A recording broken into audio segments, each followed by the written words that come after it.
Okay, we're going to do bricks on this building. So this is the one I'm going to work on just because it's got a lot of space there.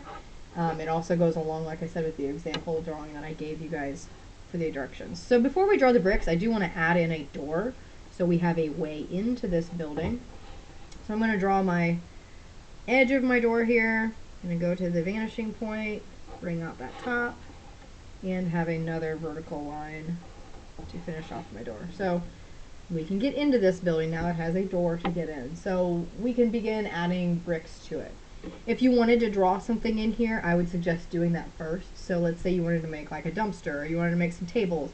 I would do that first so you have less to erase. But for our purposes, we're going to start off with the bricks now. So to keep your bricks even, like I mentioned when doing this window, using this corner, I would measure off what size you want those bricks to be. Now again, if you don't have a ruler, if you don't want to measure exactly, you can eyeball it, but it might be a little bit easier for you if you do actually measure. So I'm going to just use a couple of millimeters here, give myself a little mark where I want these bricks to go. And if I do this on this front corner, then I know that they are all going to look even as they go backward. So you always measure on a vertical line before you start going to your vanishing point. So now from all of these little marks that I just made, we can go to the vanishing point. So I'm going to line up there, bring that to each of these marks, and draw those receiving lines.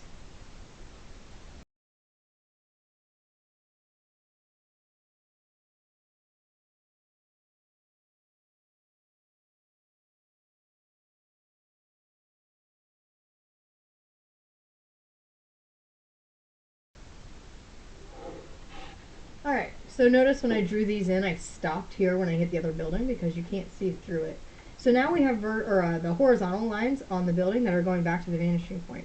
Now if you think about how the texture of bricks is created, each row of bricks move over to the side a little bit so they are not all straight up and down. So we can't just take our our ruler and draw straight lines going up and down to separate them. Every other row needs to be moved one way or the other. So you can use your ruler to draw every other line at once. So you should line them all up at one time. So I'm going to line my ruler up again with our front corner so it stays nice and straight. Slide it over a little ways for however deep you want those bricks to go.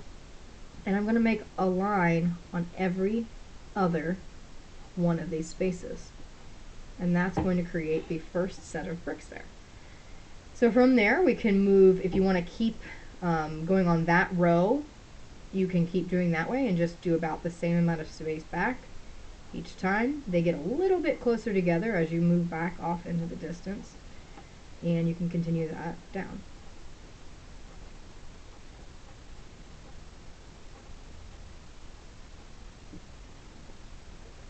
Okay, so that finishes those rows of our bricks. So in these spaces we haven't drawn anything yet, you want the next line to be right in between those. So those are scattered back and forth. So I'm going to line my ruler back up here, make sure it's straight, and I'm going to go in the middle of that. And we're going to go to every other one again that doesn't already have a line. So we'll space that out carefully as we go back.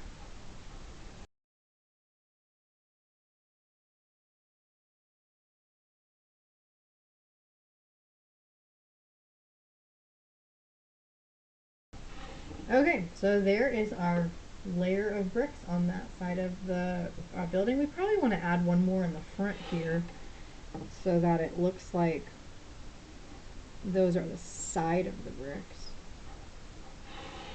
Fills it out a little bit more. So you'll use that same technique over here to create those bricks. Now if you don't want to do the entire building in bricks, I'm okay with that. But I do want you to show some of it. So you could think about it like the bricks are maybe like a decorative part of the building and it's only in the corner or it's around an edge or something like that. You can do that. But I do want to see bricks on two sides of the building, so that'll just show that you can do it on both sides. It does take a little bit more time than some of the other things that we've done. So take your time going through it. You notice I messed up, so you just got to go slow, pay attention to what you're doing, and really take your time.